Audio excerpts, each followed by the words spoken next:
Barangay Hinebra big offer kay Arvin Tolentino mga bro, pinag-aagawan na at TNT tropang 5G nandaya nga ba? So marami ngang nagulat sa pinapakita ng TNT tropang 5G sa kanilang first 3 games mga bro, dahil tinatambakan lang sila ng mga independent team. Pero kontra sa powerhouse team na SMB, nakabawi nga itong TNT tropang 5G. Marami ngang nagsasabi na nandaya daw itong TNT sa dulo mga bro. Sa 1 minute mark nga sa 4th quarter, may isang controversial non-call nga pabor sa TNT mga bro. Hindi nga tinawagan ng 24-second shot clock itong si Reynam Batak at nagresulta pa ng isang corner 3 ni Simon Enciso para silyuhan ang kanilang panalo. Well, para sa akin mga bro, in my personal opinion, parang shot clock violation na talaga yun, dahil kung mapapansin nyo sa replay, wala na ngang oras pero nasa kamay pa ni Reynam Batak ang bola. Pwede namang i-replay yun dahil under 2 minutes na nga. Pero wala namang pito ang mga referee kaya hindi natawagan ng violation. Wala ngang pandadaya dito mga bro, dahil lamang pa naman ng 3 puntos ang TNT tropang 5G bago na ipasok ang crucial 3 na yon. Yan nga ang tinatawag na breaks of the game. Mahirap din kasi talagang tawagan yung ganun dahil sobrang dikit nga ng pangyayari. May mga nagsasabi pa nga na dapat daw isuspended ang mga referee na yon.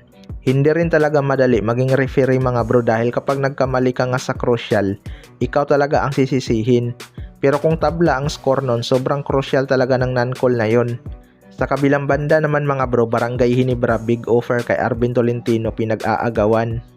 Ito ngang si Arvin Tolentino ay free agent na mga bro at may chance nang makabalik sa kanyang former team na Barangay Hinebra. Mukhang hindi na siguro ito mag-e-extend sa Batang Pier dahil di pa ito pumirma ng extension. Ayon nga sa rumors mga bro, ay may ilang teams na daw ang nag-o-offer sa kanya at isa na ang Barangay Hinebra. Noon pa man, matunog na talaga na isa sa mga SMC group ang babagsakan nito. Actually mga bro, ito nga daw si Arvin Tolentino ang balak kunin ng Magnolia Hotshots noon na naging si Jeric Balanza, dahil may pumipigil nga daw na kunin ito.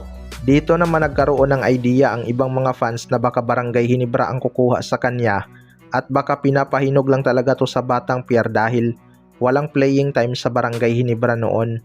Ilang conference na din ang dumaan mga bro, malaki na nga ang inimprove ni Arvin Tolentino, lalo na ang kanyang scoring. Siya lang naman ang locals na nanguna sa Northport Batang Pier last conference para dalhin sila sa playoffs at nag-BPC pa.